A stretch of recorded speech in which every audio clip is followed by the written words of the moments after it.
துளிர் விடாமல் போனாலும், திராட்சை செடி பலன் தராமல் போனாலும், கர்த்தருக்குள் மகிழ்ச்சியாயிருப்பேன், என் தேவனுக்குள் களி கூறுவேன்.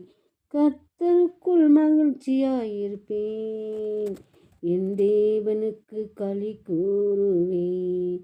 எல்லாமே எதிராக இருந்தாலும், சூழ்நிலைகள் தோல்வி போல தெரிந்தாலும், கர்த்தருக்குள் மகிழ்ச்சியாயிருப்பேன், என் தேவனுக்குள் களி கூறுவேன். கர்த்தருக்குள் மகிழ்ச்சியாயிருப்பேன், என் தேவனுக்குள் களி கூறுவேன். அத்திமரம் துளிர் விடாமல் போனாலும், திராட்சை செடி பலன் தராமல் போனாலும், கர்த்தருக்குள் மகிழ்ச்சி